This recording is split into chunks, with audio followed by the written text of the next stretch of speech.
குஷ்ரோகம் அநேக முறை கேட்டிருக்கிறோம்.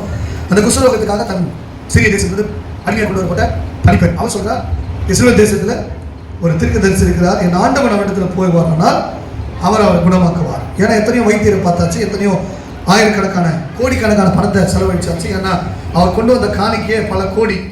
இஸ்ரவேல் தேசத்து பெண் இன்ன பிரகாரமாய் சொல்லுகிறார் என்று தன் ஆண்டவரிடத்தில் அறிவித்தான்.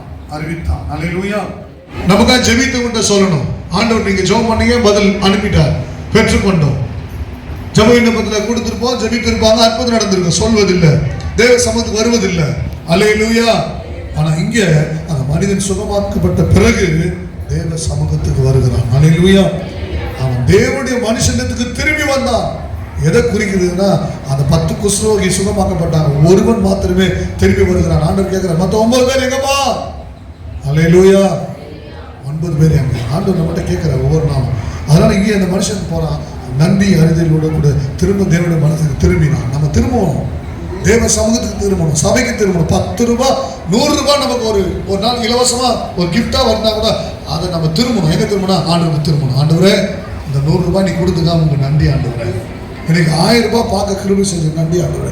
இன்னைக்கு லட்சத்தை பார்க்க கிருபை செஞ்சு நன்றி ஆண்டவரே. இன்னைக்கு ஒரு புது ட்ரெஸ் கொடுத்தீங்க, அதுக்கு தேங்க்ஸ் ஆண்டவரே. தேவ சமூகத்தை திரும்பணும், அவருக்கு நம்ம நன்றி சொல்லணும். கொடுத்தவங்களை தூக்கி தலைமையில வச்சுக்கிட்டு ஆடுறதல்ல, கொடுக்க கிருபை செஞ்ச ஆண்டவருக்காக நம்ம ஸ்தோத்திரம். அல்லேலூயா.